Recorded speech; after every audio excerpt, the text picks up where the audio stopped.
This potion to protect me against fire shall shield me from danger most times.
This would be a good team for MSVA for one half, but for a good team for SP, we got the debuffs, that's for sure.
Is that what people are saying? This is the best place for the pally build? I don't know. I think people are fibbing. This build is pretty solid. Can I get the killing blow? Killing blow? Yeah, good show. Weak killing blow, but a killing blow nonetheless. Actually, I think if you just do exclamation OP tank, that'll pull up this pally build as it is.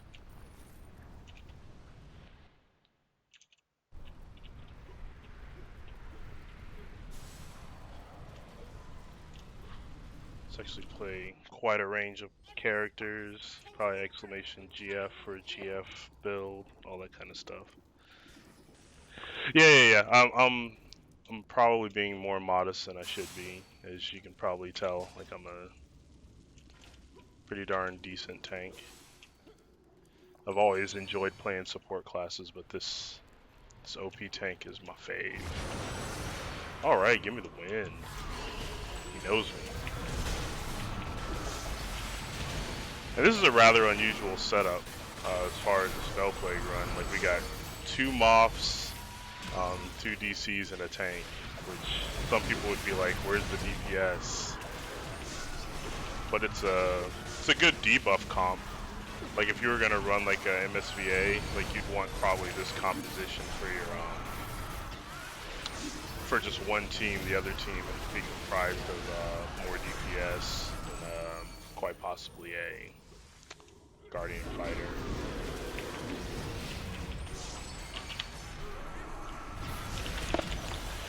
Yeah, Pally's an interesting one to start out with, just because there's some hidden mechanics that aren't like quite as obvious, like how you actually maintain threat, all that kind of jazz.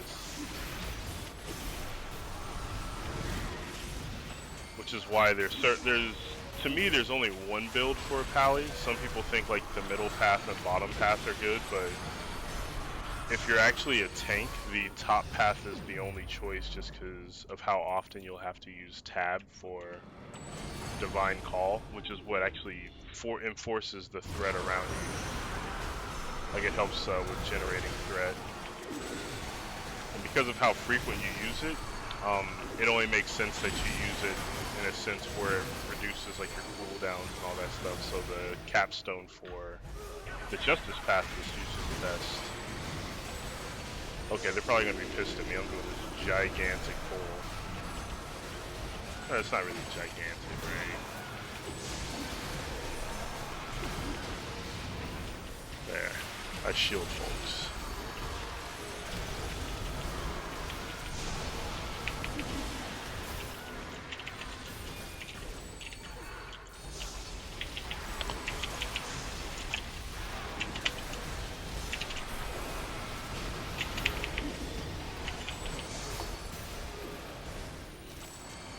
Turn that back on. Disconnected. There we go.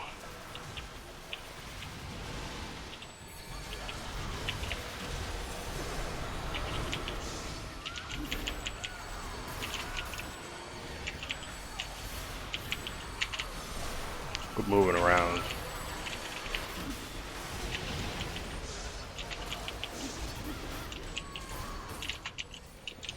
Oof, the lag is real.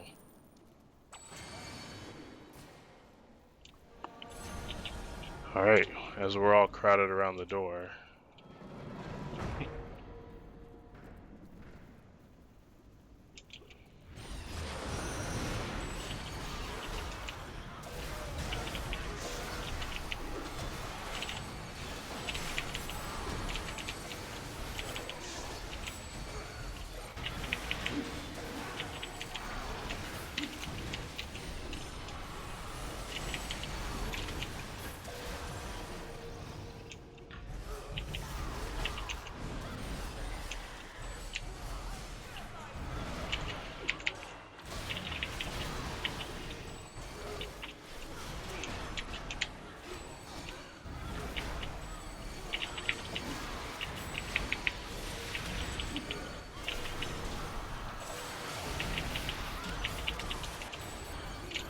Yeah. See, I like doing big pulls so CWs can pop up oppressive force like that. Giant mob nukes. Plus we get to clear an entire area.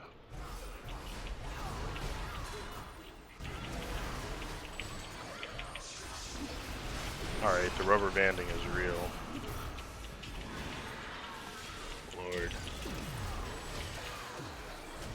Wow, like you saw that? Like I activated Templar's Wrath and it was like almost a whole second before I got the temp HP.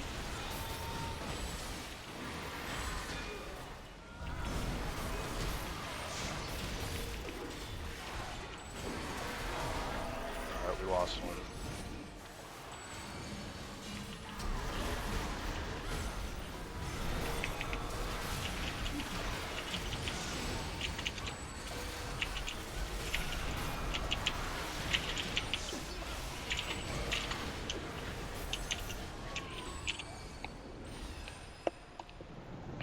Game where you chill with the rubber banding.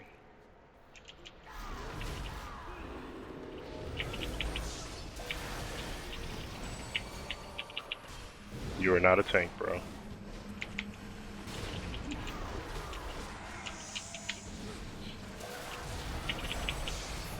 And blocked. Or not.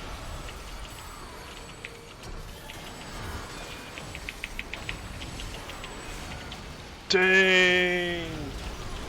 Can I get a Templar's Wrath in here? Jeez! The lag is serious. No chill lag.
Alright, let's see how nimble this group actually is.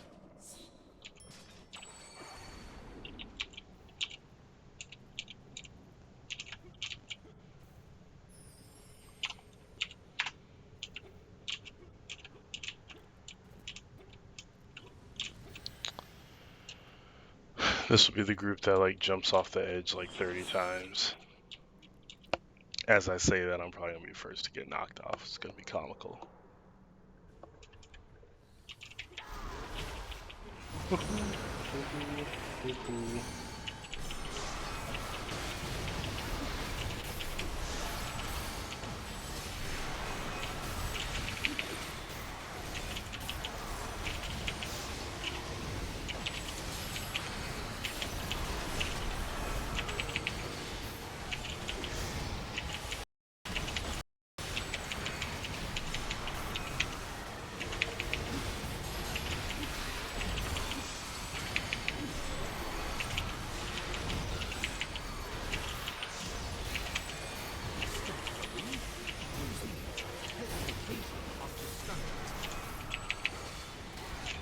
Okay, it's kind of weird he just looked at the mirror on his own.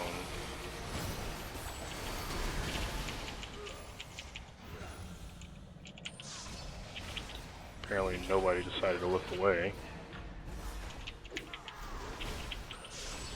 Wow.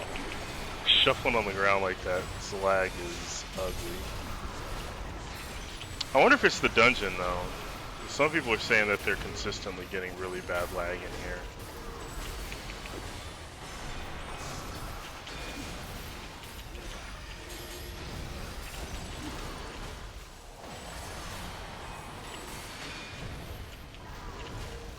How about you look over here at this mirror, buddy?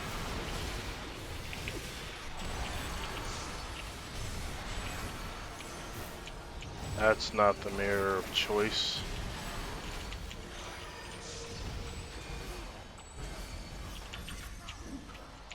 That's the mirror.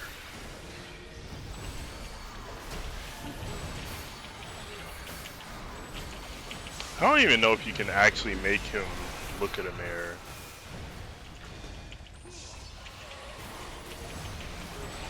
Because even if the tank is standing like at the mirror, and he should have turned and looked at me, but he looked that way.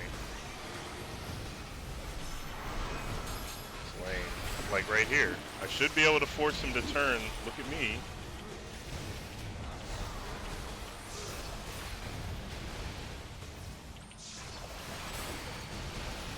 Ooh, that was scary. Mirror, mirror, did I get you? I got you. And kaboom.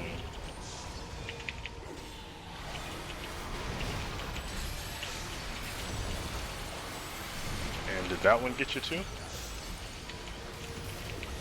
Yeah.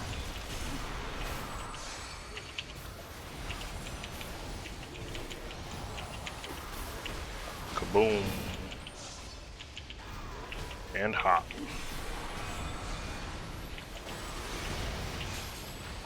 Whoa. I'm like flying everywhere.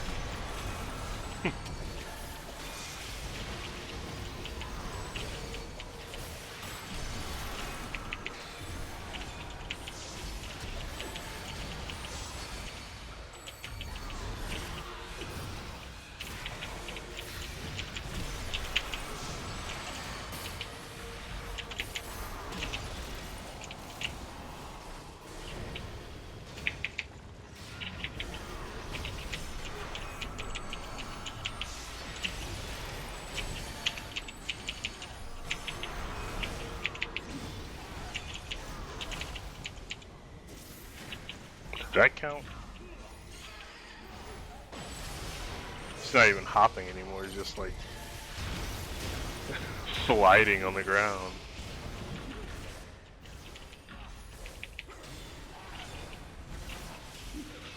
Oh jeez.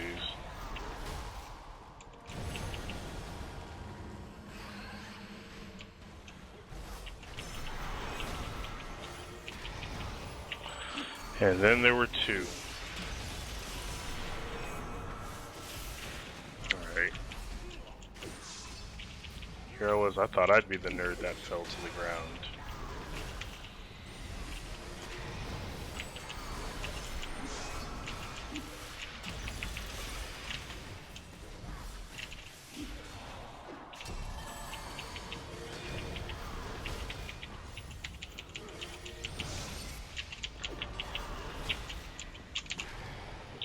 And then it was just me.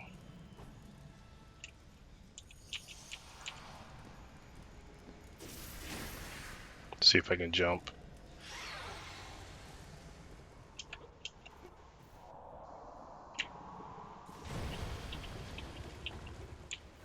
Push me off.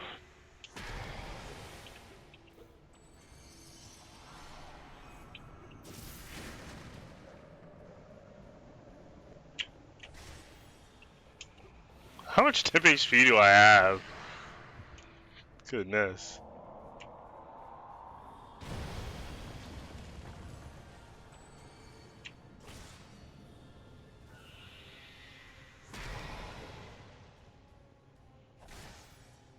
You gonna hop?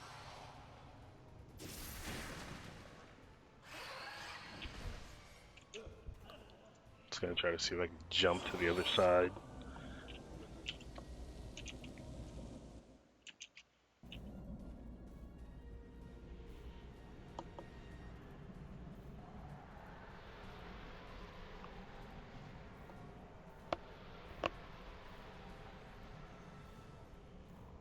That actually wouldn't be a bad call.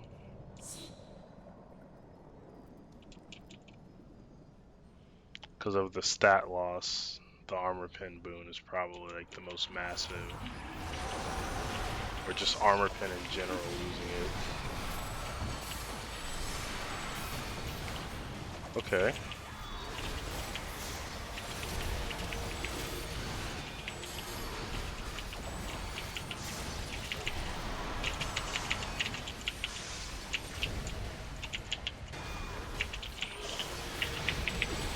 Things you can't time. Lag.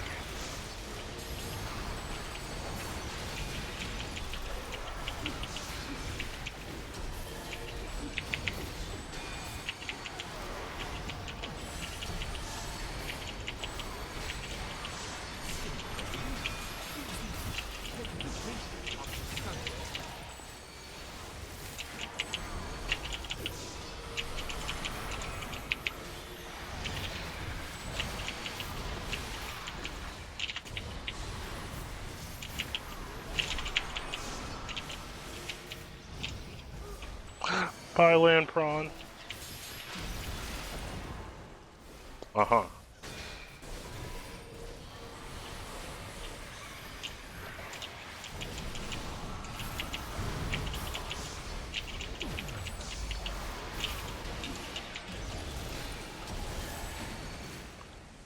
Interesting. Not facing him. However.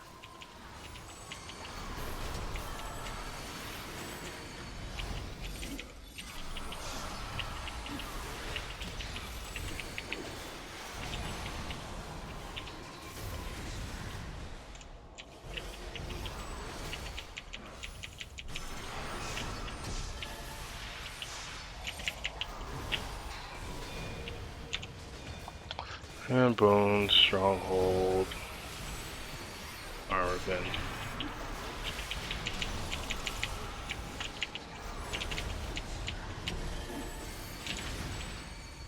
Uh-huh. I am not facing him.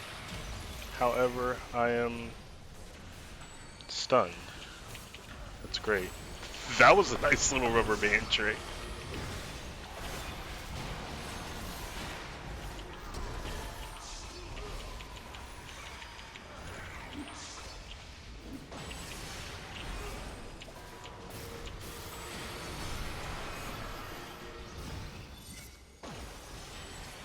Mm-hmm.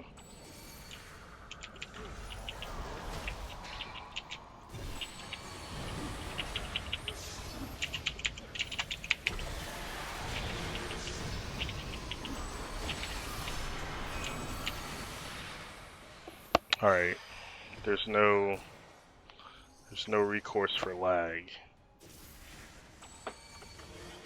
Unplayable dungeons, unplayable.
Mm-hmm.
And that is that.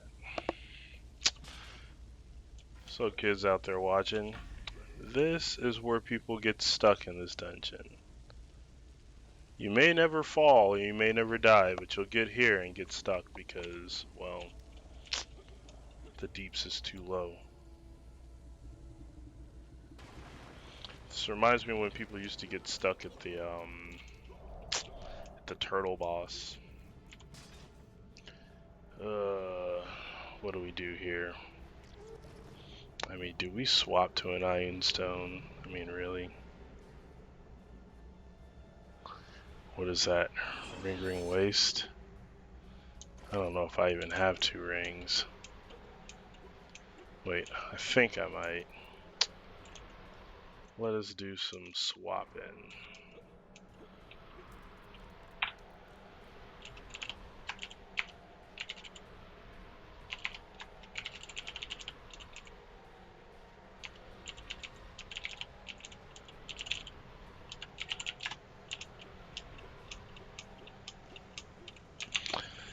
Alright, we shall be right back with some magic swapping.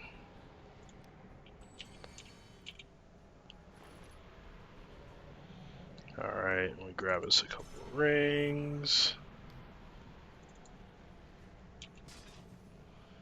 We go companion.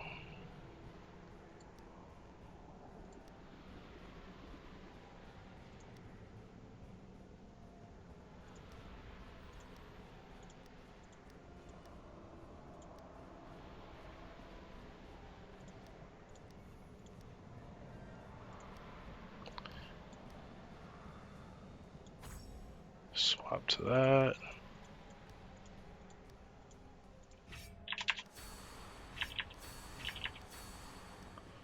And we'll put on that ring and that ring and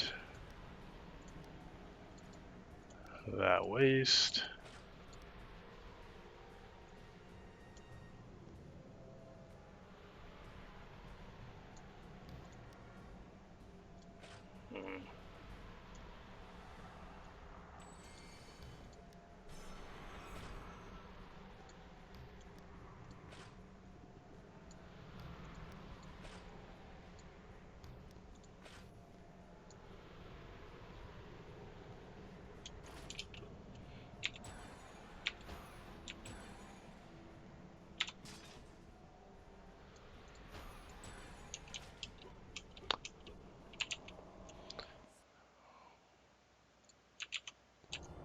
Oh my goodness, reminds me of back in the day.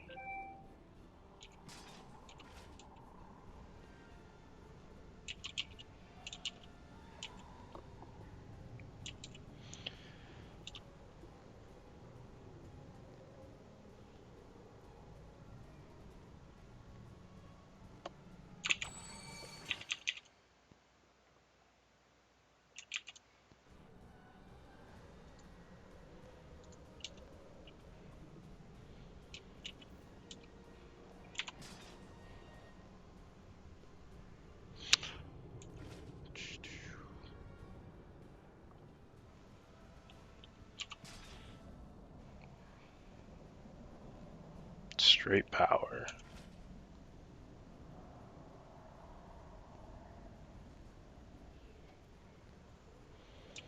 Oop.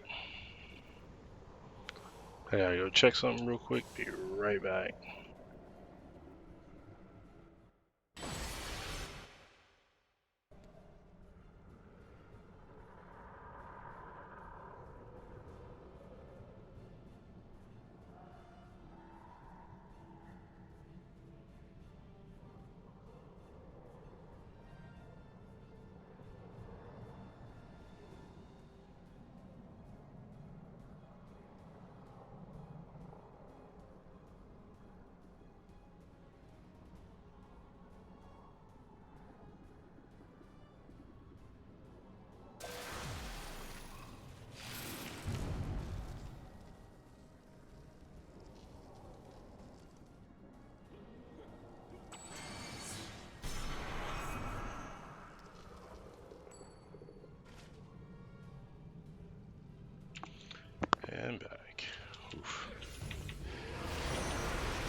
It's slow, but we're using a more competent config. That companion over there is not going to make it.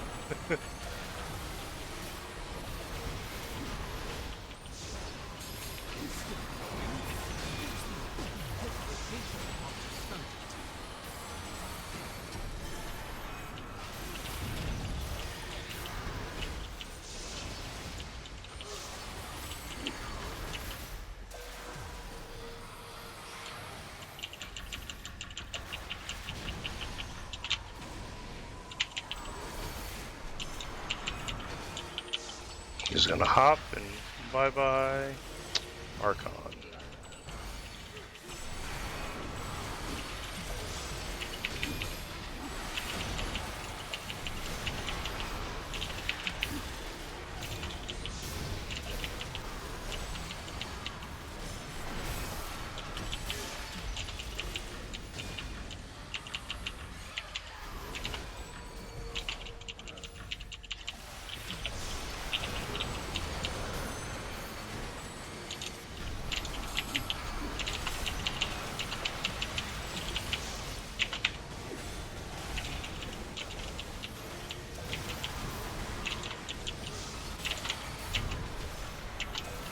Wow.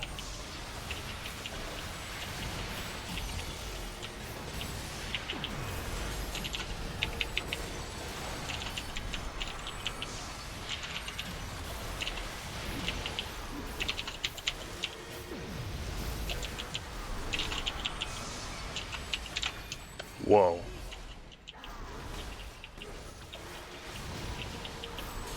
There was no anticipation for that. We're just gonna rubber band you wherever we feel like it. How about that? We're just gonna eat up your daily too.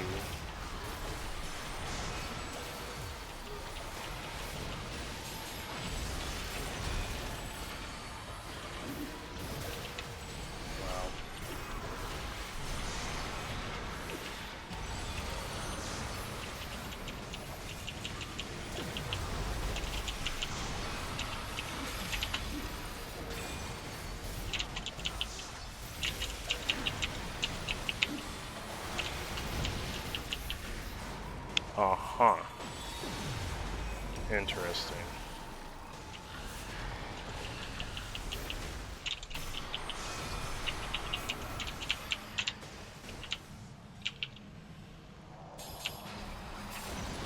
Can't pick him up.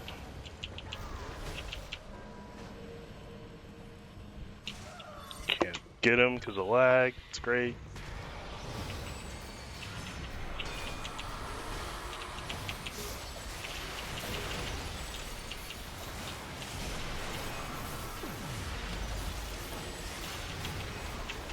Yeah.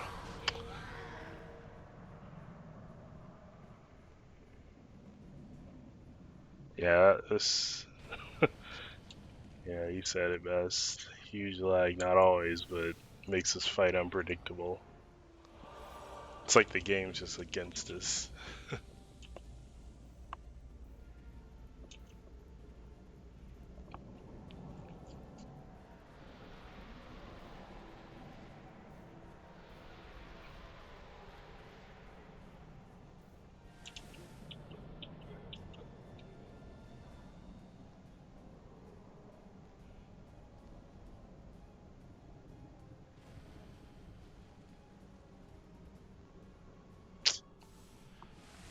Well, dang, man.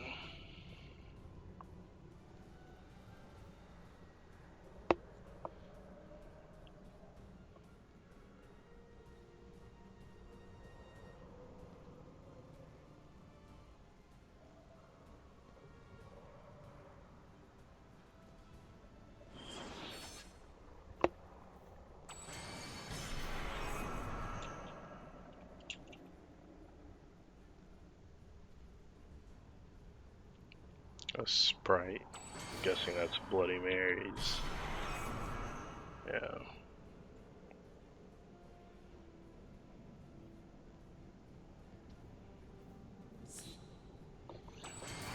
I don't know if it'd be a good summoned. Probably be better off with the cell sword. Oh, definitely be better off with the cell sword.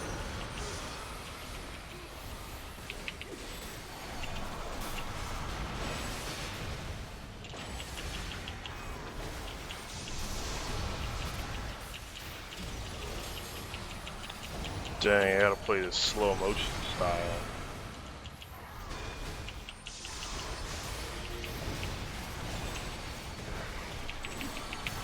Like I hit the daily, and oh my god.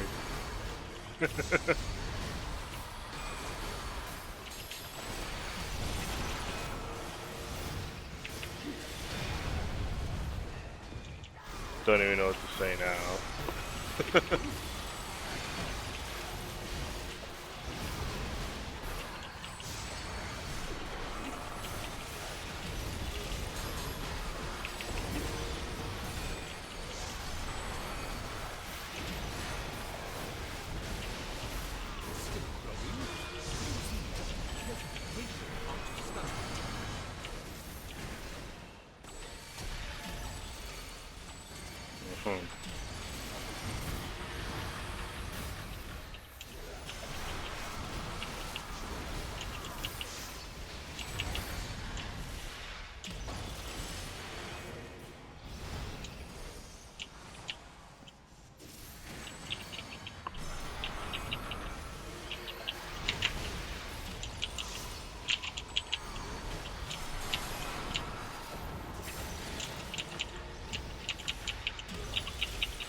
See this shuffle nonsense? This lag is borderline unplayable.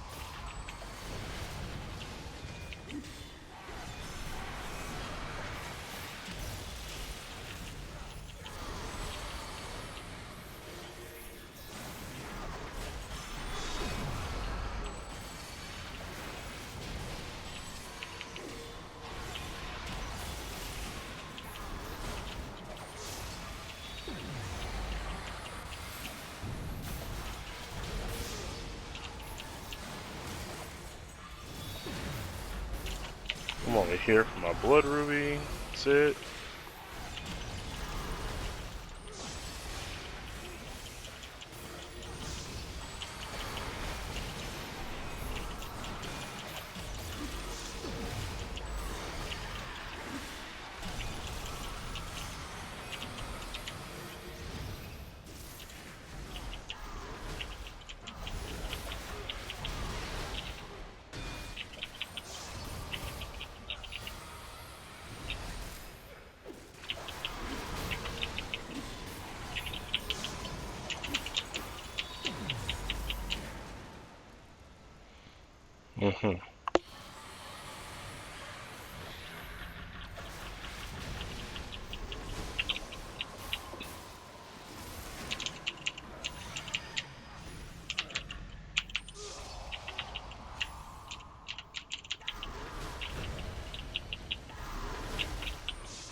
Come on, give me my 10 HP. Jeez.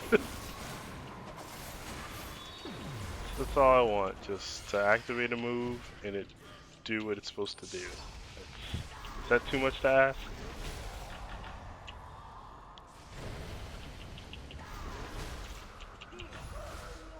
In that instance, I activated Templar's Wrath and got 0 temp HP. That's cool. Huh.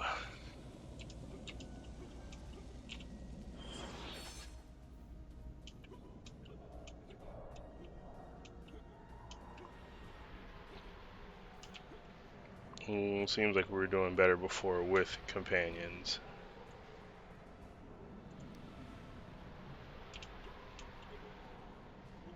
Holy crap, it takes like a year for the bank to even summon.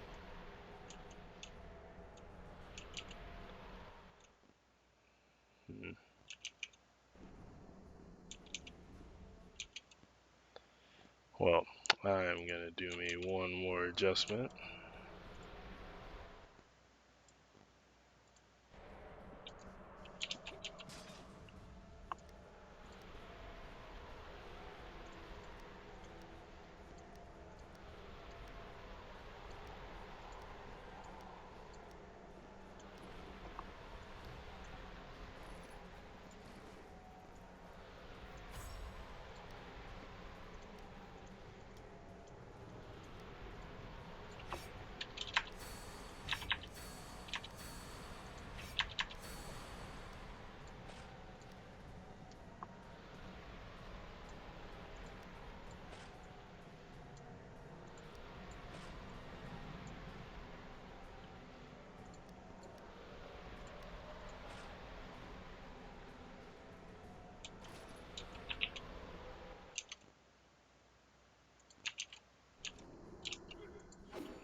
Whoa.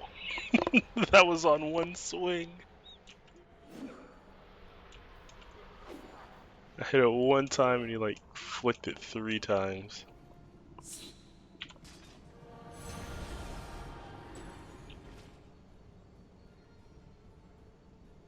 We're going back to companion. Screw this.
Uh-huh. How does that work? Not facing him. My goodness, not walking either.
Oh.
I think you can do it when you're on your own, man.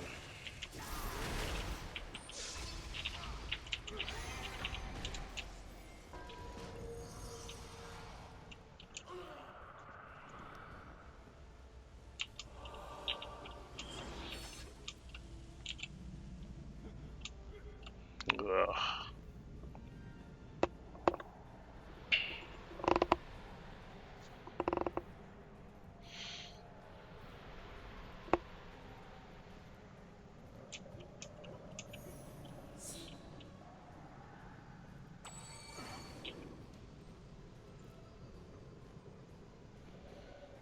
See, this is why some support classes just go full DPS, because when DPS dies, you're fucked.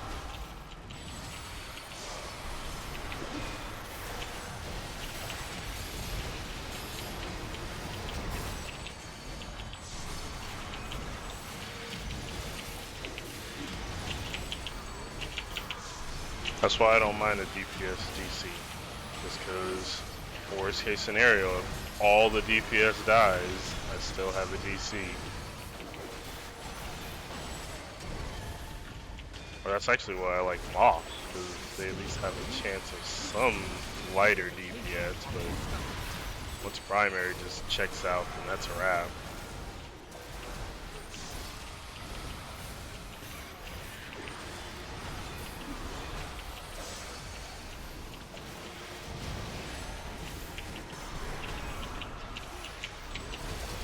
Alright, that was cool. Uh-huh.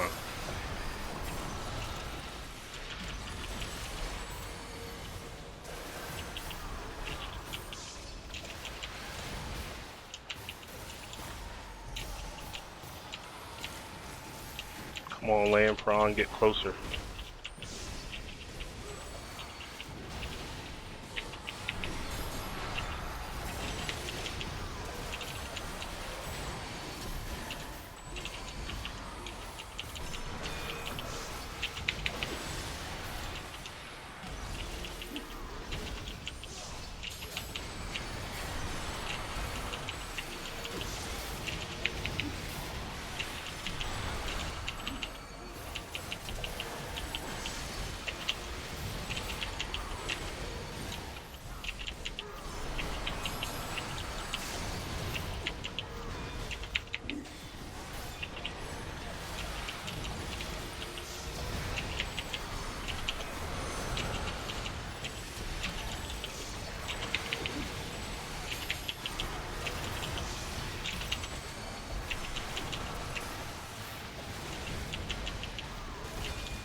That's right, land prawn, stick with it. Love it. Keep hitting them with that hyper corrosion.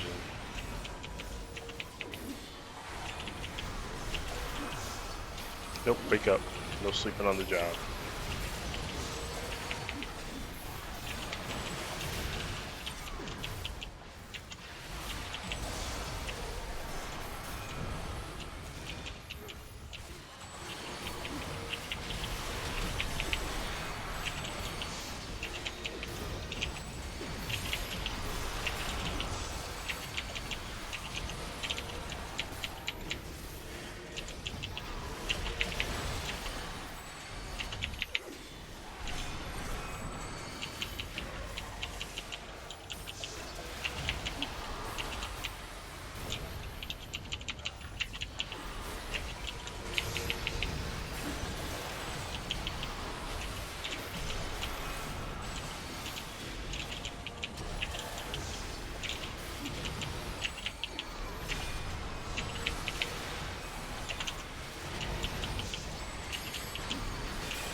wow. Did not mean to do that. Well, they got it together in the end. Oof. He didn't drop anything, did he? No, he didn't.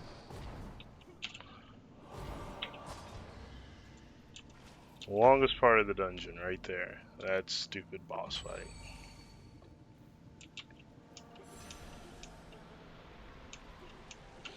And I'm not on that armor pin boon nonsense, am I? Yeah.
Actually, this dungeon's a lot easier than FBI. Like, as far as, well, let me frame up the difficulty.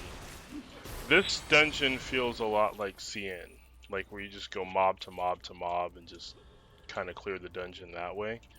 The hardest part is that mid-boss where it's just, as you saw, like it's a matter of, like, can your team stay on the platform? If they can't, then, well, you're kind of toast. Whereas FBI, it's like a total composition thing. Like, if the composition is fail sauce, like, you're just, like, most people just get stuck in the turtle. Like, you don't go any further than that. Or in some cases, you don't make it out the cave. Which I don't think I've ever seen a party, like, not make it out the cave, but the cave is more or less like a composition check. Like, if you guys die like 1,000 times there, then it's just bad. And here, there's no real composition check. Like, you can just basically steamroll it all the way to the end and just go mob to mob, just like what we're doing.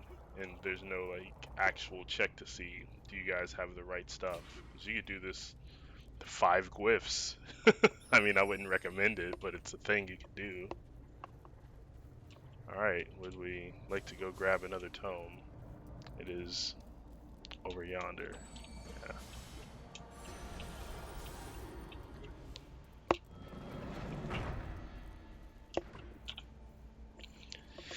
But yeah, FBI is, like, as far as dungeon difficulty goes, I think it's harder than this, but not to say that this is hard or if FBI is hard. Dang, this fool's gonna activate all of them. Wow, man. Power flow, huh? I'm gonna have to remember this kid. King aggro.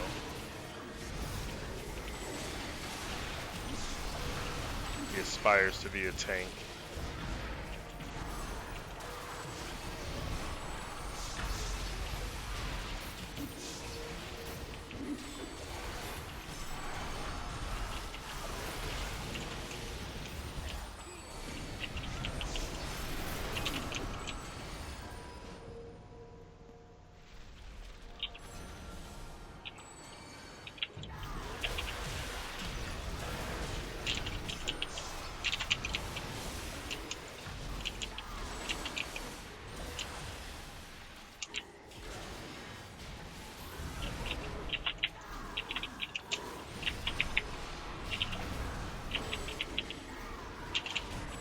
Uh-huh. Even though I fired off my stun before you fired off your CC.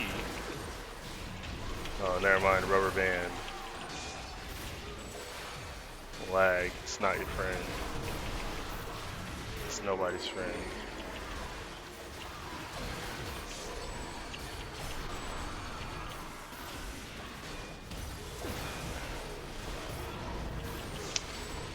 Now thinking back on it though, in terms of difficulty,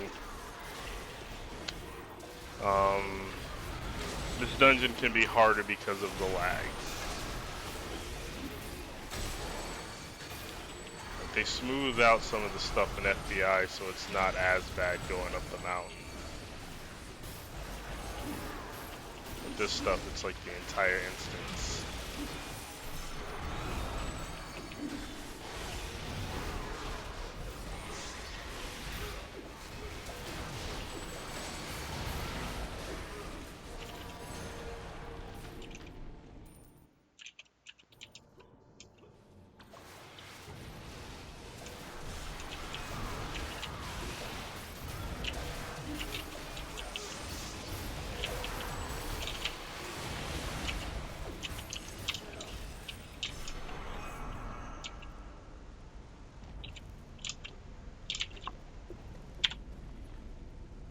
No, I don't have anything dumb in here for that. And now the real fun.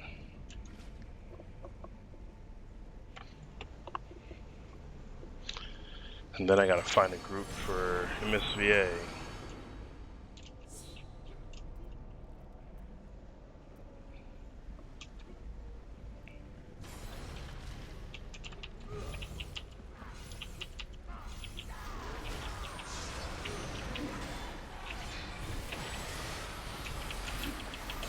Take it at some people's first times watching the movie.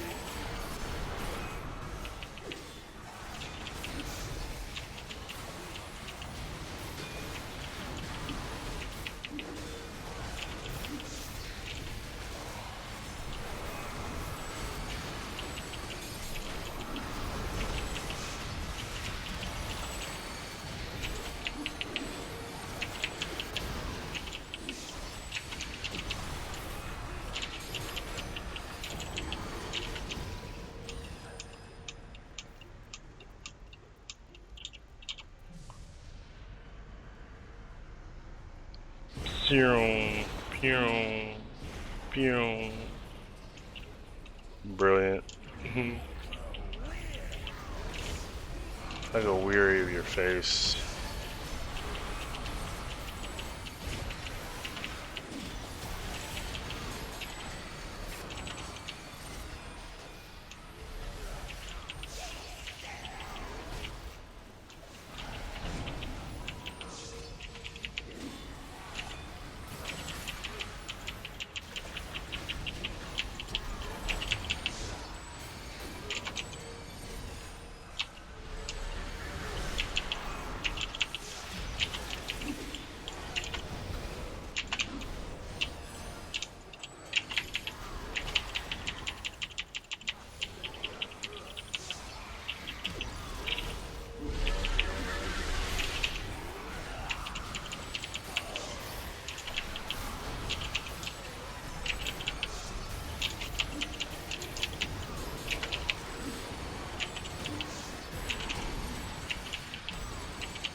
Oh, he already activated it, so I guess that's that. Oh.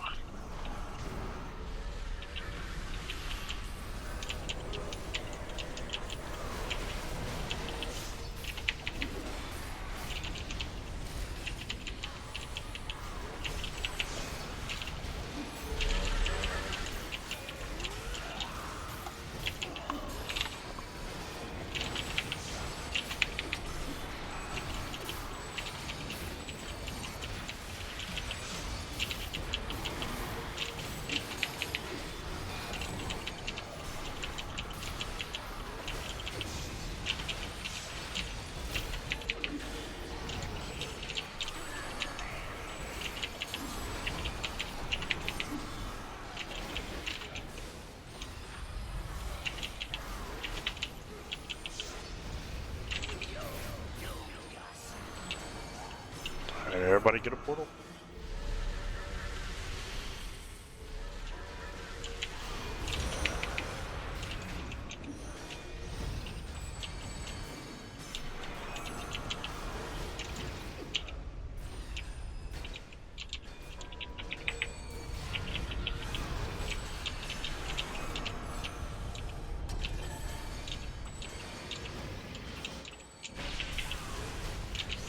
And nada. However, we are cursed like there is no tomorrow.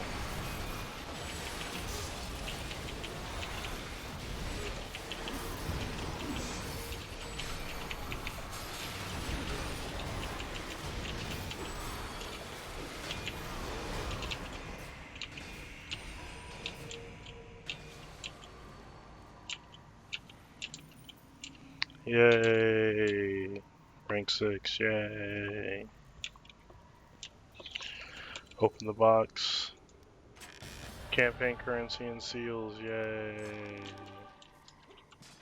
Totally worth the hour and 12 minutes.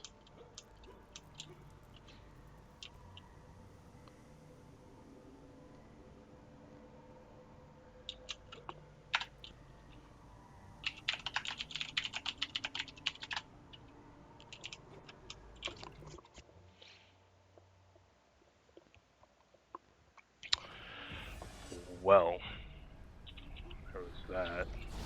Oh, spawn in the middle of an HE. That's cool. Big HE nonetheless. Hey, flame bows, y'all chill out.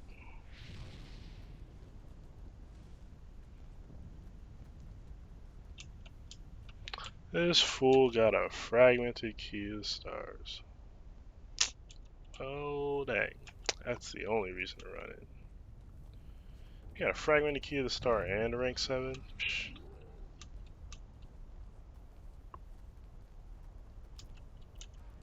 Of course you did. Dude, who are you again?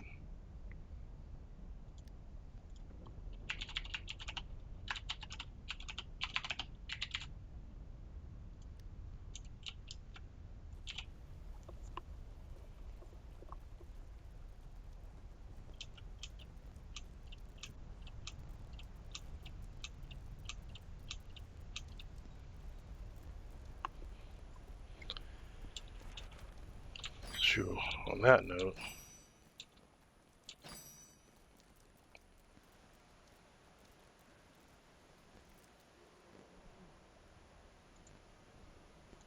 Leave the party. Leave the Q group.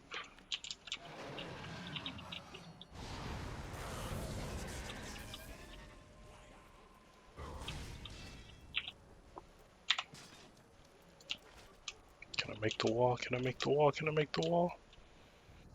No. Wait, yeah I can.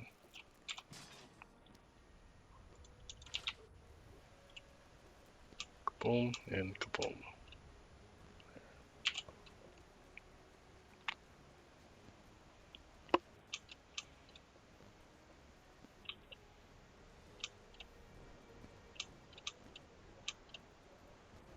It's all about the hardcore parkour. Oof. Or fall into your demise.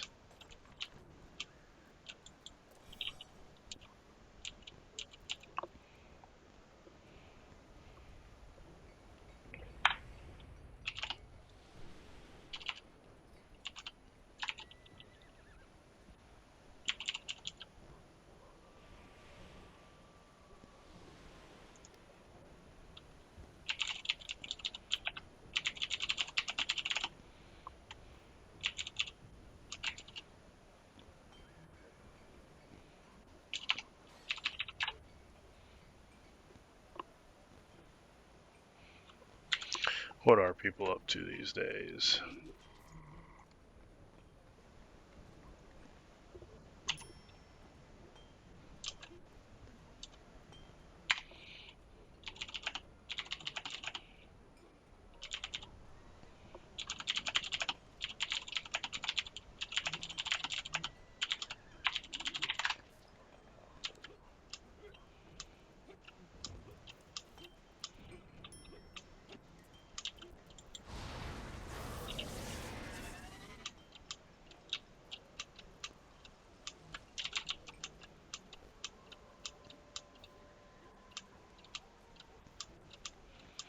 Alright. Suppose on that note, what do I need? I need to be a good citizen of my guild community. Do I mind showing my boons? Not at all. Wait. Boons better not be a euphemism, because that I may mind showing. But, yeah. Actually, down the line. PvP, as you can tell, I PvP so much. Sharandar, basically the whole bottom row, plus Elvish Fury. Dreadring, basically the power stuff. Um, Not sure why that over that. I guess Pallies don't really need lifesteal. Just oh, that's an interesting fact. If um if you ever consider like trying to either go for lifesteal or regen, think about the stats like differently. Some people just automatically look at regen and be like, that only works out of combat. But as you can see here, regen also contributes to bonus incoming healing. So keep that in mind when you're deciding on which one to use. If you are on a class that doesn't really use lifesteal like a tank, then it's probably better just to go regen, so that way whatever incoming healing that you do receive, it buffs that. So back to the boons. Uh, Armor pin, probably don't need it now, just because of all the other stupid stuff, like with companion stats coming over, like that times 3. Yeah, probably don't need the armor pin. But it's there. That's what my boons currently are. And in Rage Regrowth, probably should use Shadow Touch, but this one, hey, why not? I get hit a lot, so this has a better chance of triggering. Rampaging Madness, encroaching tactics, refreshing chill for the stamina, getting the recoveries, getting some more power based on how much stamina I've used, which is always low. Sucks, but hey, why not? And in case I kill something, which is why you do some damage, you do it just so you can get the kill to trigger more AP gain. So that way you can either run bubble or sword. And then Underdark stuff. You want the powers, you want the crits, and you want the combat advantage. Basically your damage stuff plus your stamina gain stuff. And Tyranny of Dragons, the powers, the crits, the armor pins. Yeah, definitely the armor pins over the defense, because as you can tell, I don't think I need any more DR. Just don't. um, and the regen over the lifesteal, just because I don't think I ever trigger lifesteal. Like my health, if my health falls below 100% of my current hit points, it usually means that I'm gonna fall fast. And the only thing that actually keeps me alive is tanking through Templar's Wrath with temp HP. So lifesteal, really no need for it. And then the increased crit severity, because don't need extra incoming healing, don't need the lifesteal, and control is pretty much useless in PvE. Stronghold boons, flop between power and armor pin depending on the situation. PvP usually go armor pin. Um, that's a weird one. And PvE just stick with the power because you get the armor pin off your companion. And flop between the XP boon if I'm really wanting points. You have enough points. I've literally sat here and did nothing and they gave me points. I'm okay with that. Appreciate it, game. Weird stuff. Um, but yeah, I go with that one and the Rev Sickness if you anticipate dying, but most of the time I keep this one on because I hop on my mount. Defensive wise, now this, it's arguable, but if you're in a guild that has the HP boon, I recommend taking it. Only because whenever you're in a group with a paladin, or a courage, which I probably should have ran axe so you guys could see. Um, it's about 25%, 20 to 25% of any given player in an instance damage. Um, so it's just in general a good and it's based off of the maximum hit points. Despite what the tooltip actually reads on it, it's a little bit misleading because it says you and allies within 30 feet of you deal 1% of your maximum hit points as bonus radiant damage. Um, Through testing, it's not actually my temp HP or excuse me, not my max HP is what the tooltip insinuates.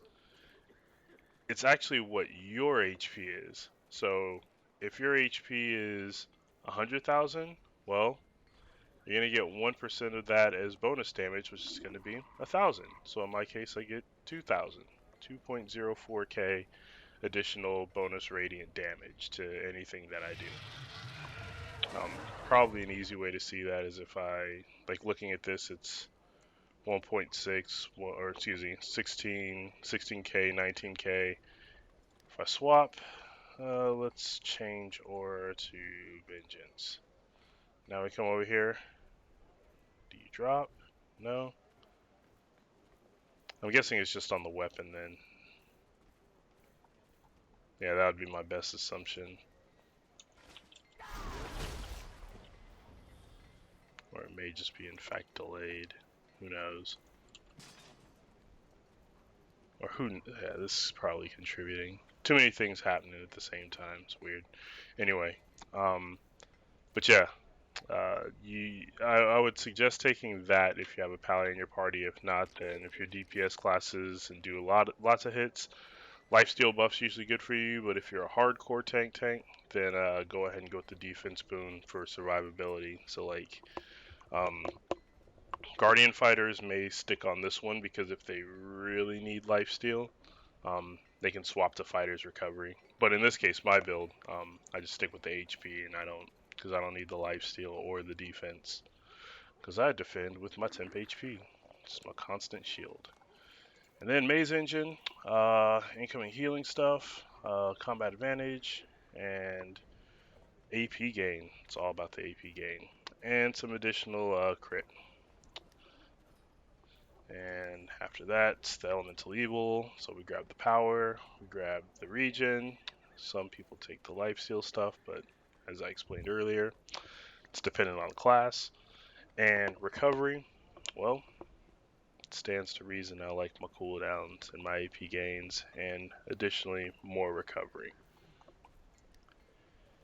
And then we got the STK, where I got control resist, stamina, recovery, and more HP, and Chill of Winter. And this one, actually, how far along am I?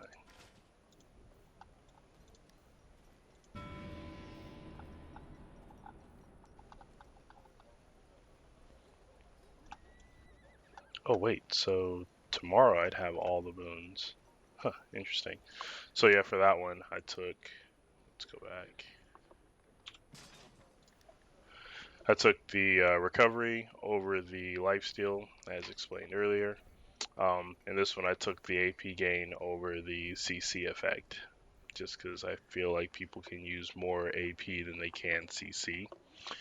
And yeah, that's kind of the end until this campaign ends, which should be fairly shortly. But I think I'm going to go with the Aberrant Power on this one. I'm not sure Vision of the Beyond. Yeah, I don't use enough stamina for that one to even be worth it. Actually, I missed a ship. Dang it, I should have ran over there just to be a moocher. And I don't have high enough deflect to really trigger that. I don't know. And that's the other thing on some of these. Who knows if there's a cooldown or not? Is this 100% of the time? Is this once every 30 seconds? Once every 25 seconds? Who knows? Like you have to do some testing to figure that part out. Um, And same thing like with this other one where it's a chance for it to happen. With the chance ones, generally there's a cooldown involved, but who knows? Maybe this time around the Division of the Beyond or the Planar Vitality, those very well may be like every time, but we do not know yet. Somebody probably knows. I do not. Sharp, where you hiding at? Alright, let's go mooch on a ship.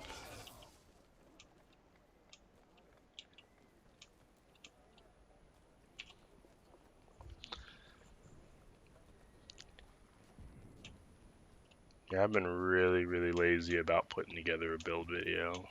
It's been on the back of my mind, but I guess the problem what I have with all build videos, they're dated, right? Like, so you'll watch this video in like 3 months from now, and then try to make sense of like what I just told you, and then you'll be like, what the hell?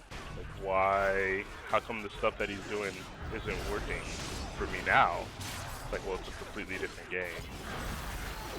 Because I'm guessing next mod around, we're gonna be looking at loadouts and all that kind of stuff, where my builds will probably be a lot more complex.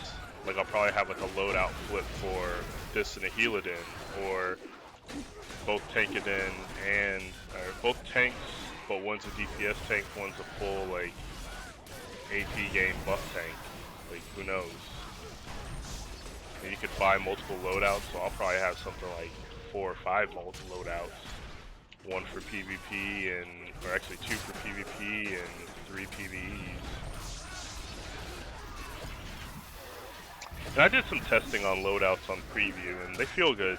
It feels really good.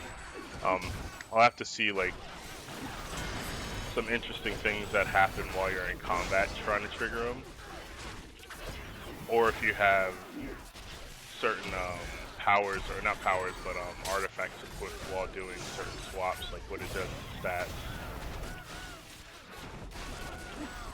I did see an interesting one with my Moth and my Spellstorm when I was doing swaps, where the stats were preserved. Like, I built them both identical,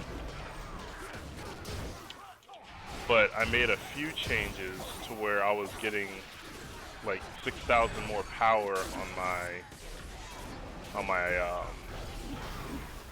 Moth than I was on my SS, which, who knows, it may be a bug. Maybe like some specific config thing, who knows.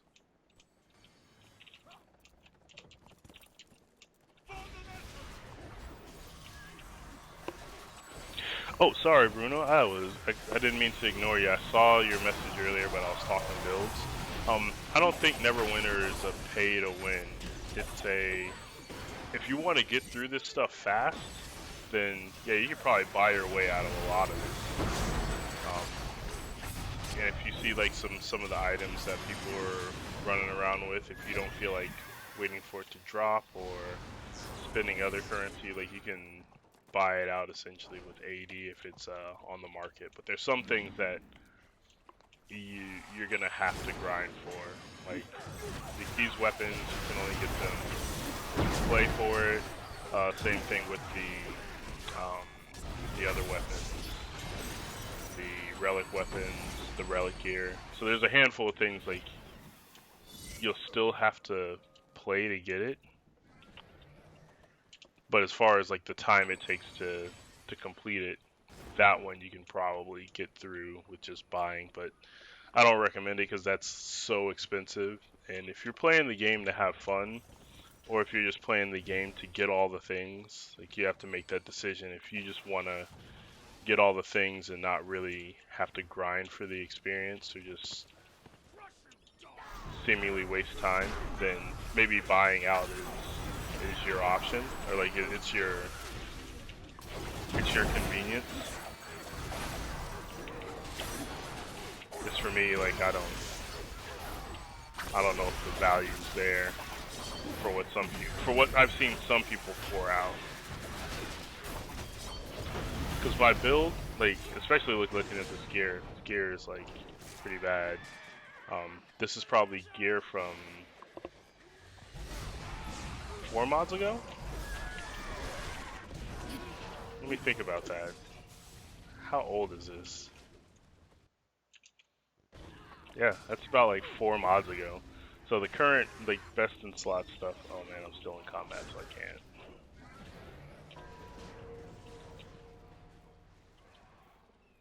Somebody kill that hexer already, jeez.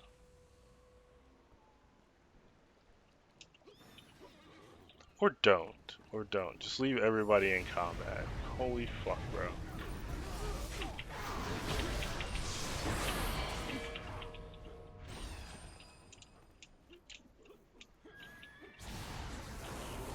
Alright, so as I was saying, probably best in slot is like this stuff. Like these are the relic gear boots. Which stat-wise, comparatively, you can see like, well, why aren't you wearing those all the time? I don't feel like maintaining the Vaughn and Blood that's required to keep those up.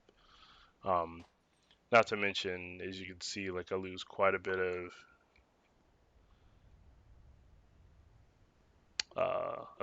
stats if I go back to the Dragonflight. However, I can't remember which one, but that's what it is that I lose. I lose all the recovery.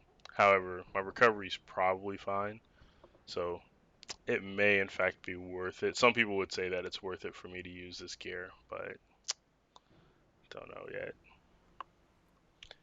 Certainly there's an increase, but I'm not maintaining the Vaughn and Blood. I mean, like, how much Vaughn and Blood do I really have? 1k. Yeah, right. I put those boots on an FBI for one reason and one reason only. The first one of the set bonus gets the 10% damage resistance against giants. Outside of that, I'm not gonna get the other piece, or I'm not gonna level up the other pieces because we can probably show off in the bank. I got both full sets and the rusted stuff, but that's a lot of time and effort and things in SoMe that I just don't want to do. Big HEs is one of those.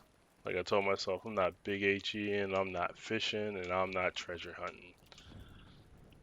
So that was just a choice that I made as a player experience thing. Like I didn't think it was the right direction to go for players. It was very grindy. Actually, I had quite a few friends like quit during that little module period and came back for this.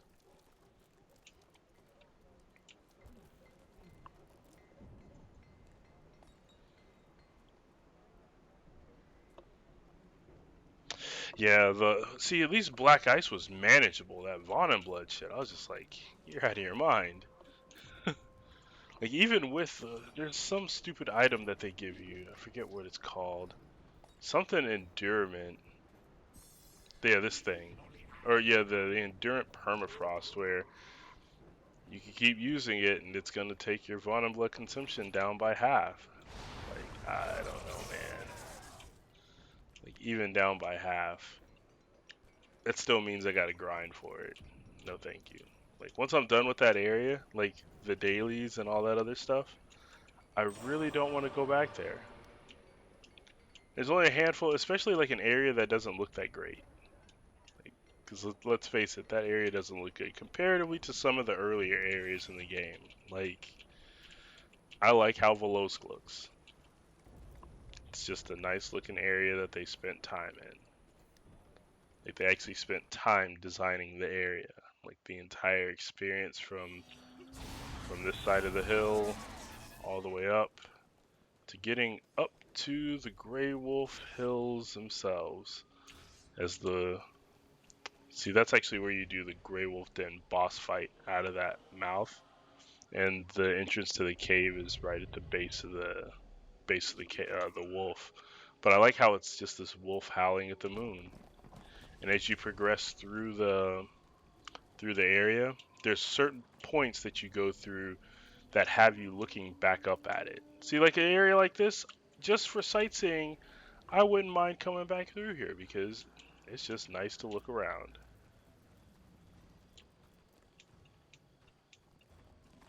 The Bounty Master. What does this dude even have for me? What is all around here?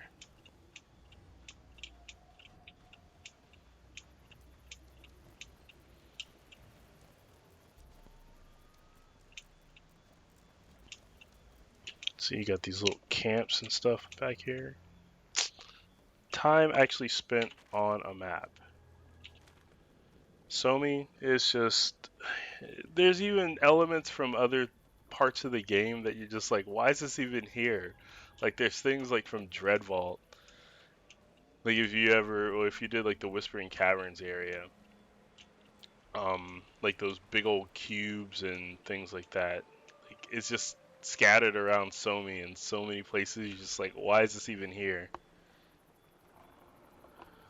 I think it's capped at like 100k. Actually, go back to campaigns. I don't know, somewhere around like either 100,000 or 50,000. I think it's 100,000 Bond and Blood. And another area. As you walk through these two totems, it forces you to look up. Boom. Oh crap. It's crazy. See, that's great level design. I love that kind of stuff.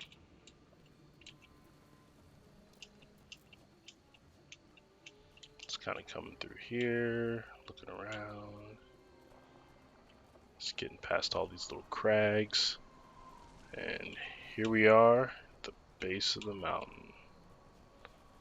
And the entrance to the Grey Wolf Den itself. However, you can't do like you used to do back in the day where you could come over here, trigger this guy, and enter the Grey Wolf Den 5 players. You used to be able to just go straight to the door to dungeons, but now, what does this thing do if I hit it? Freaking cues me. It's dumb. If you had a party of 5 and all of y'all were in the same instance and you ran to the door, you could do the regular version of that dungeon, just with your current party. But they took that away. They made all the regular dungeons 3-man only.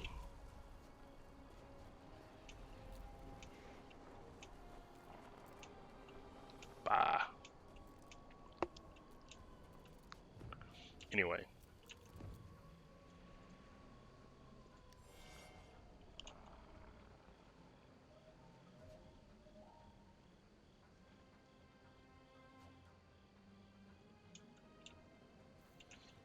I think I'm going to have to go to Somi anyway just to snoop in the channels and see who's doing any MSVA runs.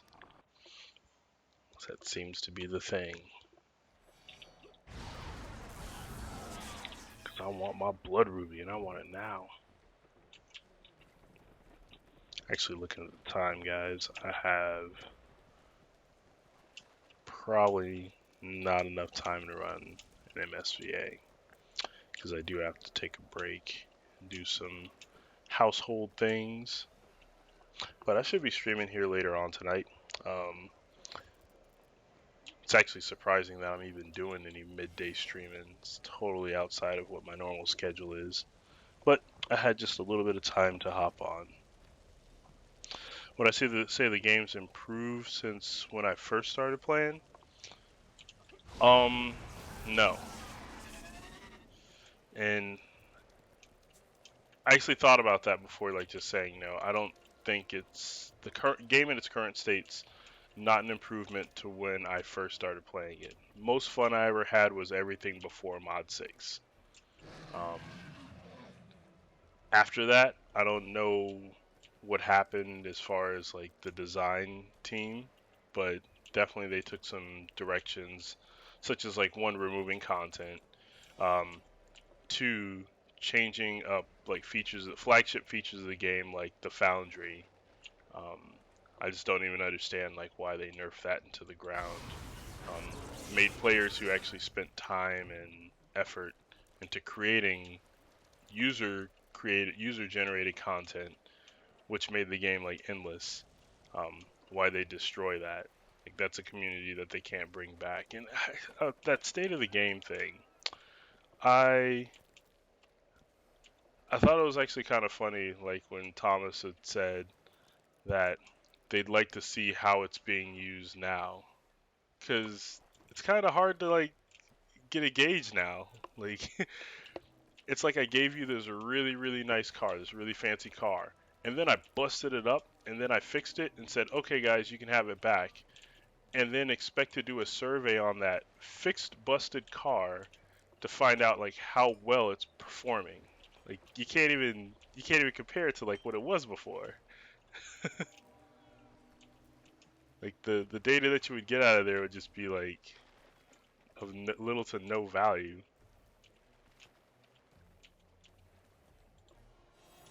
I don't know why I'm parkouring over here. What is even happening? But yeah, like just is a solid answer. Like I don't think it's better than it was before. There were definitely more dungeons, which, and it's by definition, it just means that there was more content then. But because they've had the opportunity to create content through like all these other, if I can remember which button it is, create content through these other campaigns. They have the opportunity for Maze Engine, which really wasn't any new content. It's kind of like what they did with Elemental Evil. That's why these two are just mod 6 and 7. It's just odd. Um, they introduced minor new content with mod 8. Um, and there's mod 9, mod 10. They introduced a new area. They introduced Bryn Shander, FBI, and all that jazz. But like comparatively, before that, there was more content in the game than there is now because they actually removed so many things. But if you had to compare it, because they've had time to build things, maybe the content amount, the content quantity is probably there. However, I don't know. Still think it was a better game pre-mod 6, which is why you probably like you may or may not, depending on how hard you hit forums and dig underground in the game. But you've probably seen where people like are kicking up private servers because they have private access to like old versions of the game, and they go back and play like Mod 2, stuff like that, just because it was a much funner game back then. Like old dungeons that you just can't run anymore, like Throne of Idris, um, Dreadvault, stuff like that. The original Castle Never.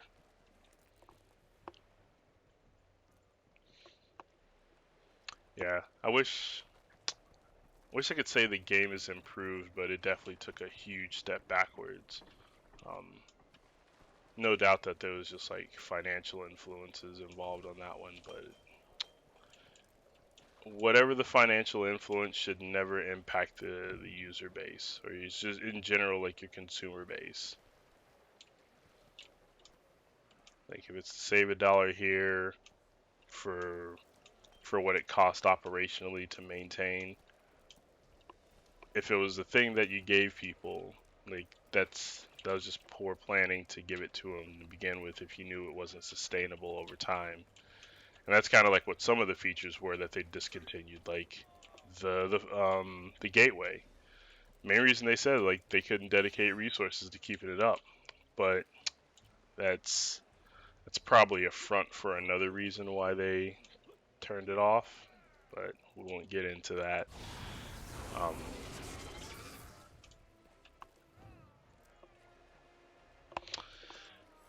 yeah, why they remove all of it? Who knows? Like majority of the decisions, I'd say, like always think about when you start your game. Like when you first turn the game on, there's a handful of names that pop up on there that those guys have to get paid first. Like you gotta pay. I want to say it's like Wizards of the Sword Coast. You gotta pay like Perfect World. They have to get their cut because they're not just Neverwinter. This is just like one of their things. Um, so basically, Cryptic has to like make sure that they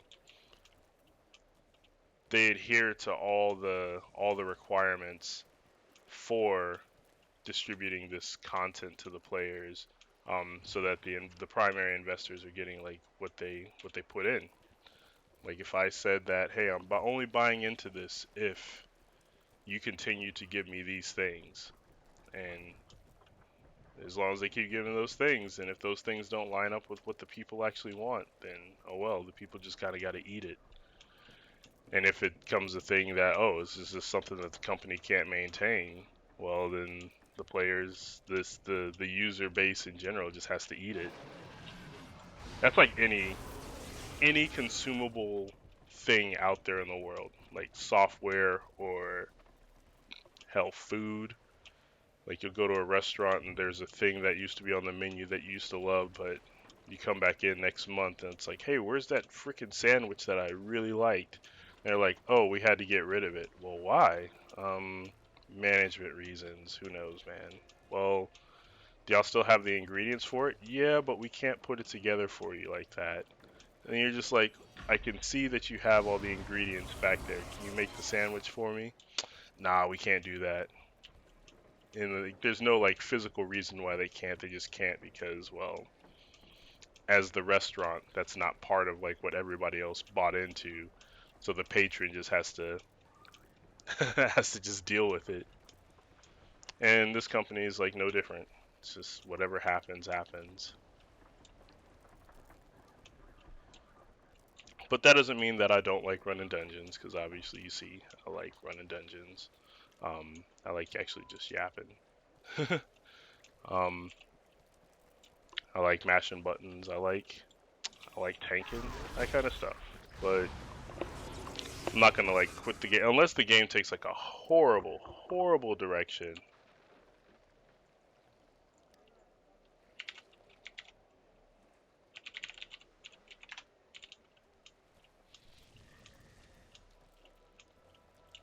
Yeah, unless the game takes like a really, really sour direction, I'll continue to play it.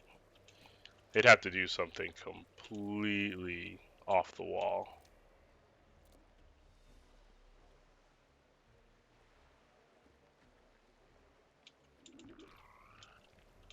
for me to just disconnect on that. That makes sense. You figure that they have the resources to steady improve the game instead of just regressing. Yeah. Oh, dang. I should probably put on some Everfrost. Oh, there we go. Wait, do I have enough EF? That's scary.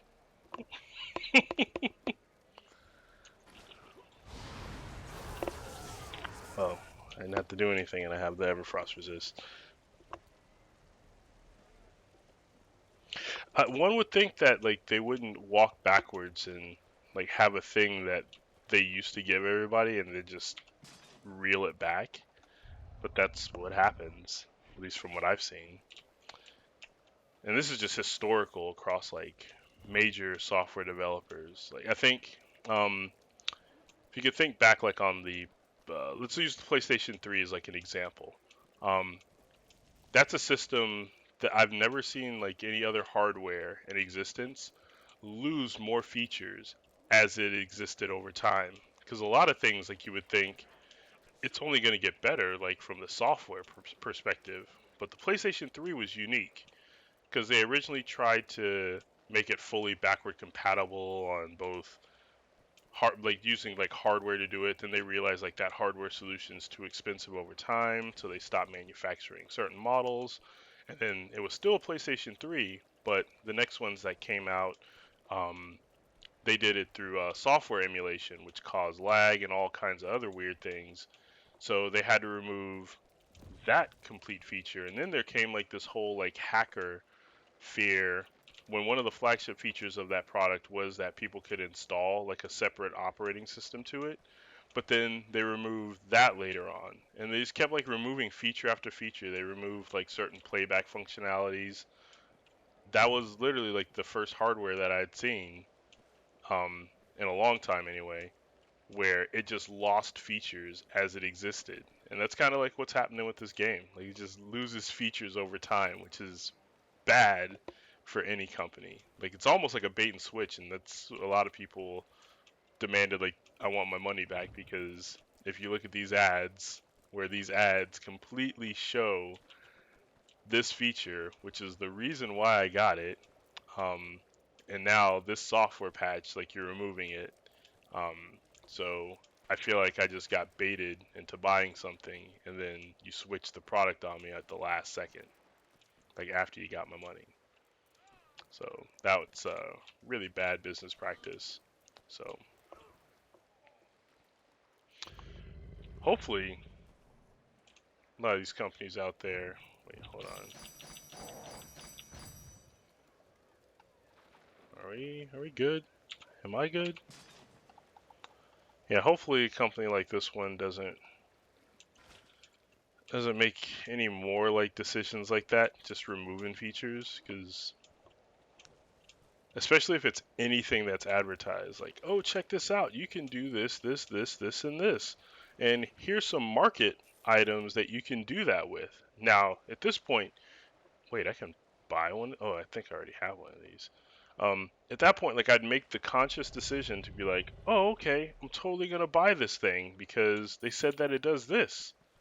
It does that now, right? But I just got triggered for combat.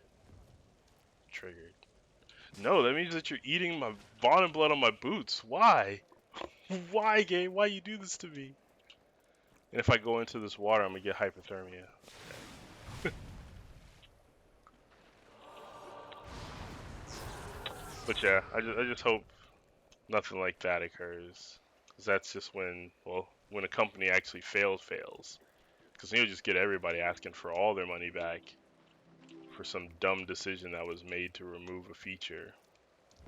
Kind of like you've probably seen, like, the forums is just like so toxic, and they seem to want to use that as the gauge for the player base rather than actually using the data in the game to decide what to do, like using a real data-driven decision rather than just an anecdotal voice.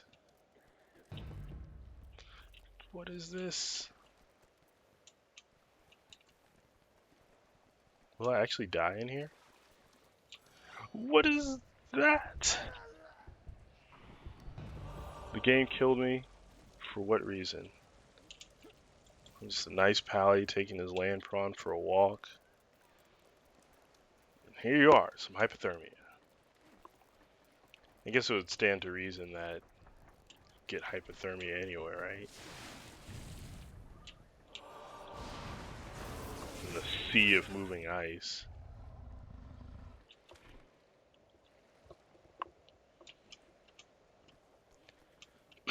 But yeah, to answer your overarching question, why'd they do that? Business reasons. It's the only thing I can ever like shrug and say.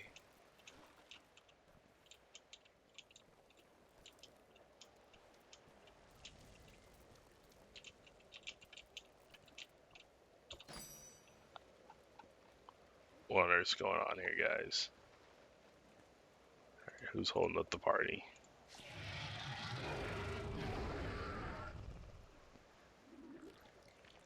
Wait, no, not that. Where the hell is this stuff hiding at? Trial, there we go.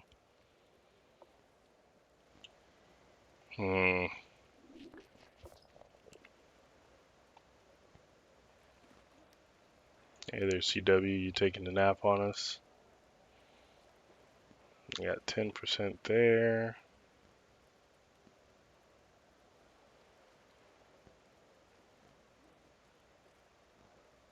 Got 16% there. Here, they take a potion and a soup and they're good to go. Let's hope that's the case.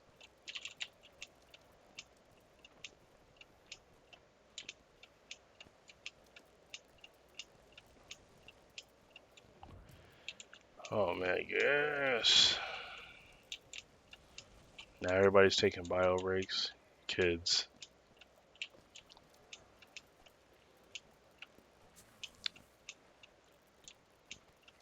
I'd say the hardest part about playing this game today is time. It's not in your favor ever. Because you got like derps in the group, like maybe they have like endless amounts of time to be playing. So they don't mind like like it's always from their perspective. Like they don't really mind wasting your time to queue for things, because in their sense, they're just like, oh, he's having fun just like I am right now. But whenever I get ready to do something, I'm always thinking about, what if this player only has time for this thing, and this thing run in like the optimal like configuration. So like we replace this thing with, say, Spell Plague. Whenever I run Spell Plague, I run it in my mind like we only have about 30 minutes to complete this dungeon. So we should be doing that. After that, we're probably wasting somebody's time. Because that dungeon only takes you about, let's say, 30 to 45 minutes. If people are competent in running just content in general.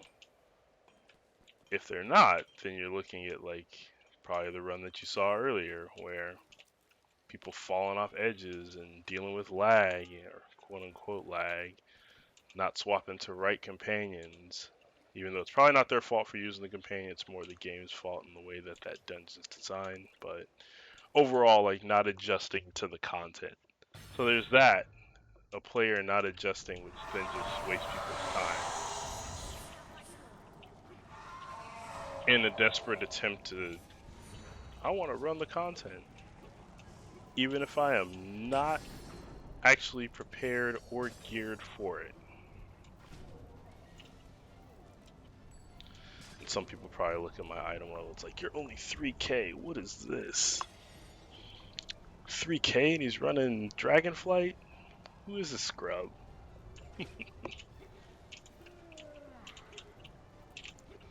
The best scrub you've ever seen.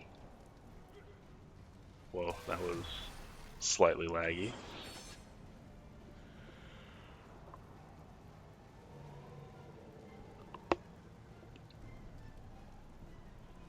Change your guild boon. What do people change their guild boon to? Res sick? Oh yeah, because that really doesn't do me any good here. Power, what is this one? Oh yeah. Well, increase damage reduction. It's a really interesting one. Yeah, those are my boons, and I'm sticking with it.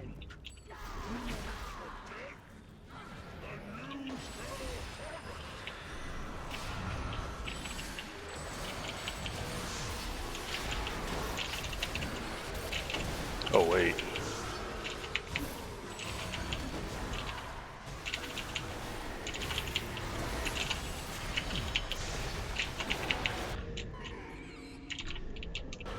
Yeah, these guys don't need anything marked.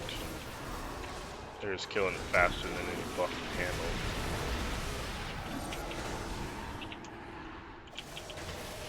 Or we'll get this guy way back here. Jeez.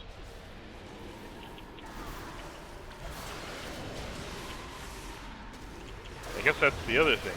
Awareness players. Just have awareness. Like, how did I know that guy was laid over? Because occasionally I'll do like that, a sweep of the rooms, and be like, okay, is anybody glowing laying on the ground? Or like looking at this Joker who just drops the ice right there. Killing other players' companions, and man, I could complain all day. But in the end, this game is going to boil down to like how good a player isn't based on their stats, right? It's how smart they are. Do they know to use basic mechanics like dodge or just general tactics? No, like they do stuff like that. Like this Rafik guy, he just sits with the AoE on him and lets it crush the tank. And it's gonna beg like, get me out the ice, get me out the ice. But nobody does, so I do it. And Symbol's dead. Oysar's gonna die.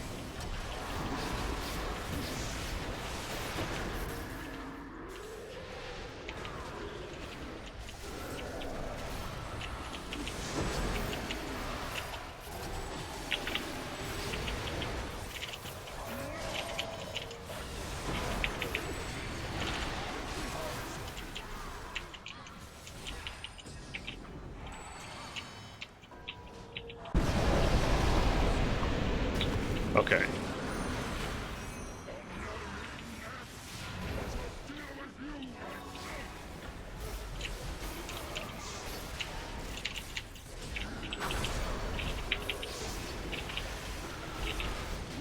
Oh shit, I gotta use Bane.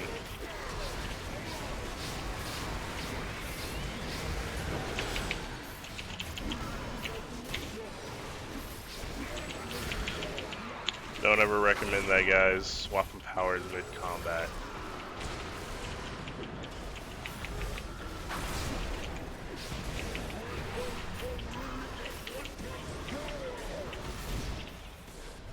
Oh, people actually hit the runes now. I guess you do that when the damage is like this.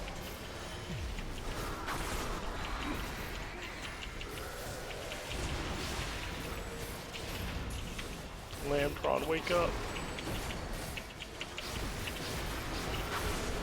Am I the only... No, the other tank's over here.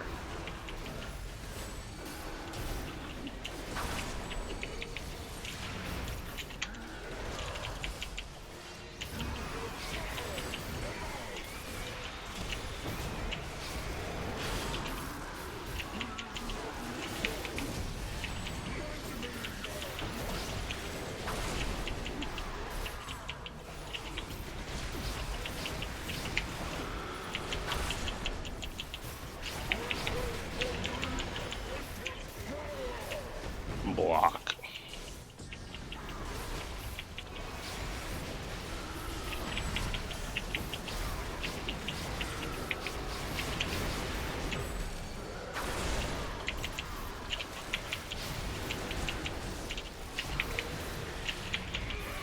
You will die alone.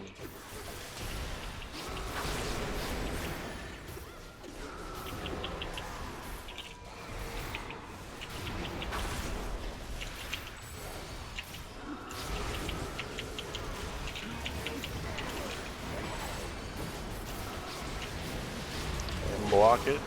Even though he didn't swing, I still blocked something.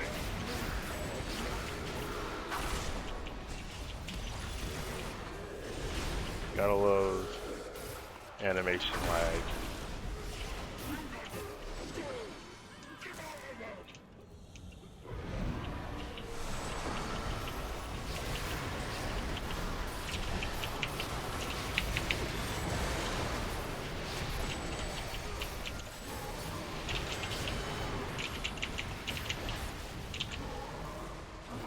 That was rude and uncalled for. I gotta hope that the DCs are running cleanse. If not, it's gonna suck.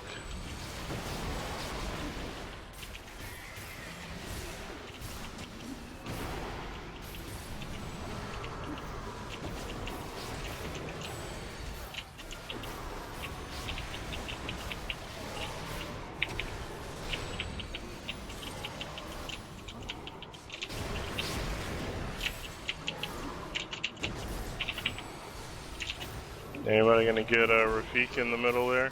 Alright, cool, cool. Got it.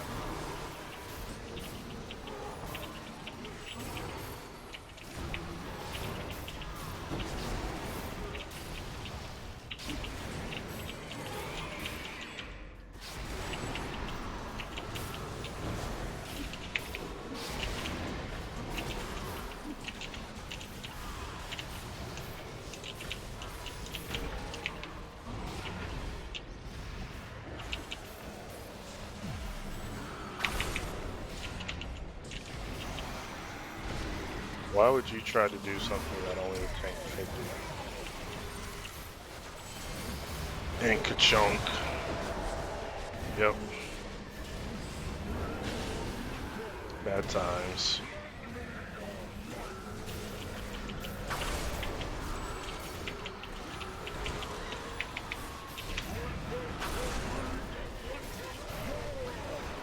Boom.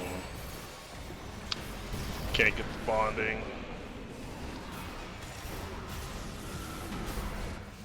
I like my bonding. There we go. Or not bonding, but temp HP.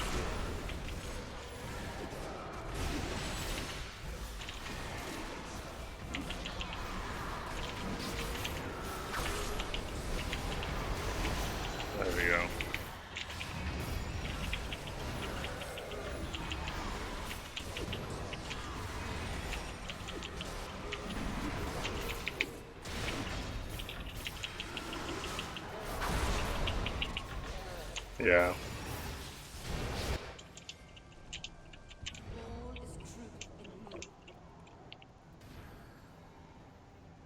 That was just bad.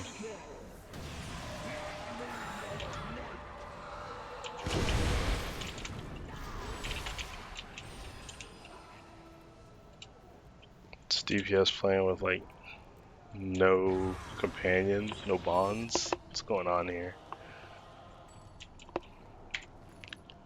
We'll take one of these, one of those. What else we got in here? A few of them. And some of that. Sorry, keyboard battery off. What does that even mean? Oh dang, that's actually really bad.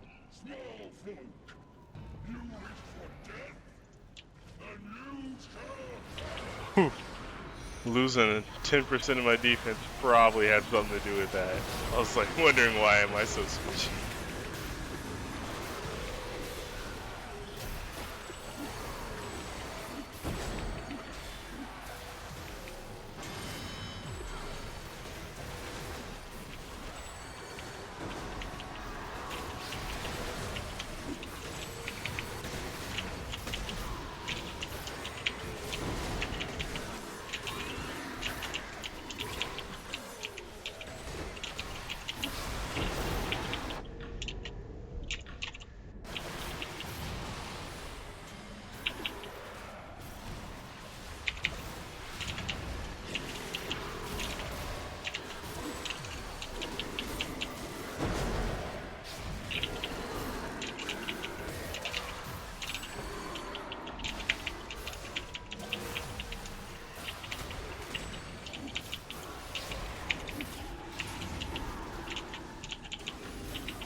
Alright, for those of you out there who are curious about how MSVA should go,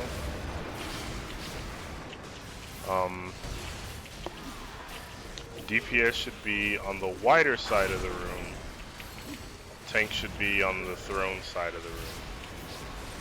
That gives you plenty of room to run those AoEs out of there.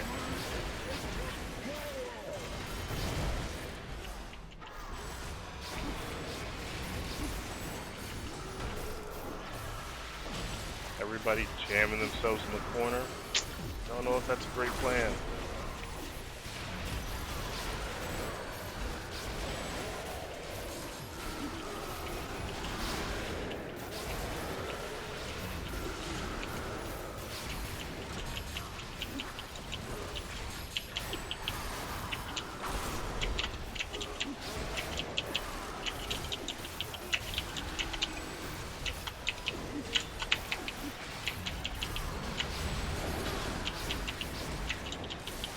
Yeah, that was a lot more reasonable to block.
have witnessed the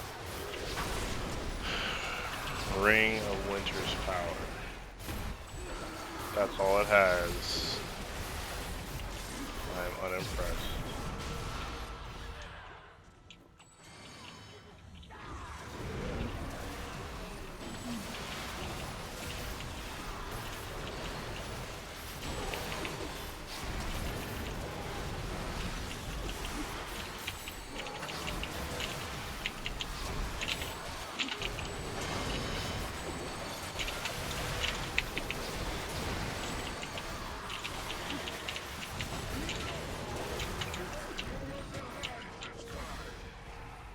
Oof. Just 20-minute MSVAs. It's up to you now. End this.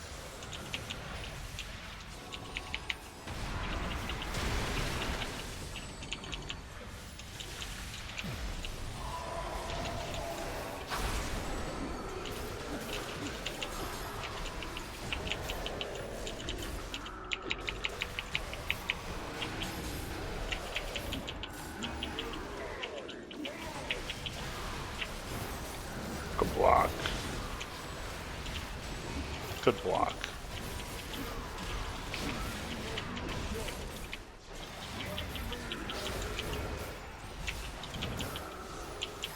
You will die alone.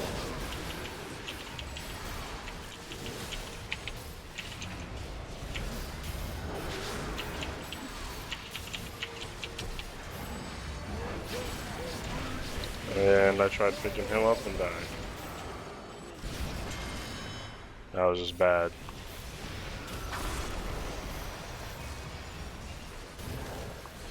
Oh, both tanks ate it.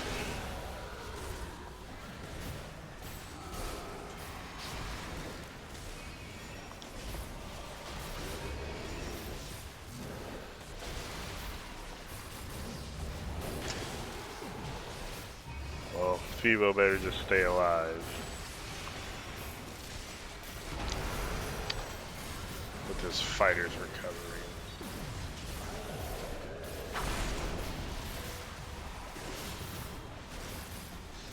Enforced threat, really?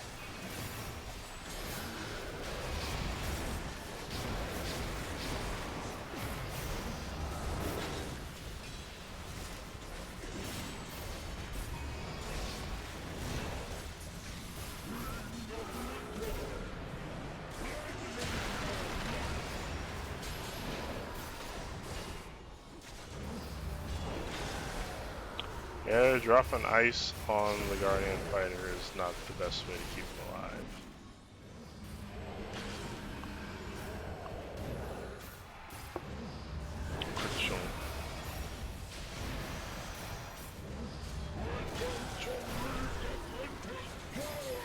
Oh, nobody on the runes, that's gonna hurt. Yep. Tank, you gotta stop tanking for a second and pick people up. People use the potion, or not potion, but scroll.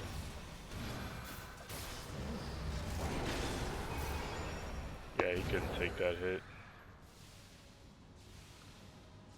And ladies and gentlemen, this is how you fail in MSVA.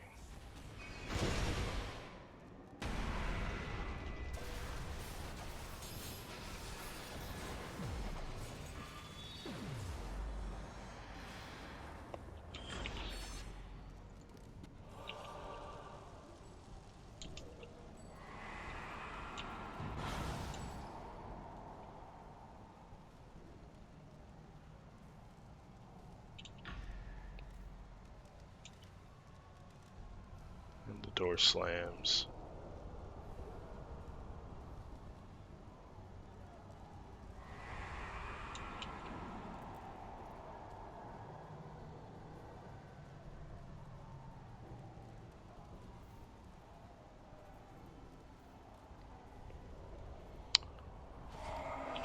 Ugh. Why is it so hard to get my damn blood ruby?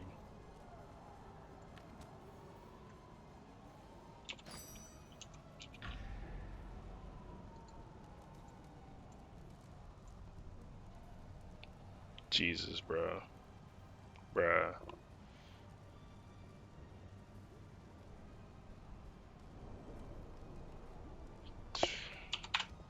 Nope.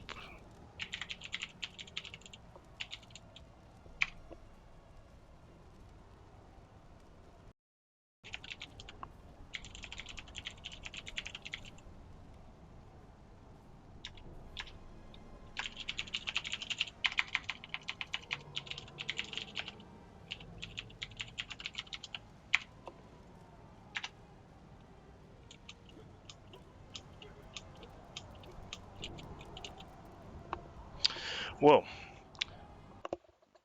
so on that note, we'll have to end the stream on a fail note, but that doesn't mean I won't be back for revenge later on with this guy. But yeah, guys, I gotta take a break. I'm supposed to take a break about 45 minutes ago, so I am running a little bit behind. But yeah, hopefully I catch y'all later on this evening. Y'all take it easy. Peace.